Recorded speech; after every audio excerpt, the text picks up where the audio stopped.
Or when they sit in their stinky, funky, filthy, flea-ridden barracks and hostels, they think about the loved ones they may never see again because they might already have been forcibly removed from where they last left them, or wantonly murdered in the dead of night by roving and marauding gangs of no particular origin. We are told. They think about their lands and their herds that were taken away from them with the gun and the bomb and the tear gas and the Gatling and the cannon. And when they hear that choo-choo train, a chugging and a pumping and a smoking and a pushing and a pumping, crying and a steaming and a chicken and a wah, wah,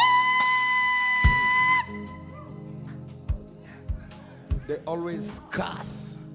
and they curse the coal train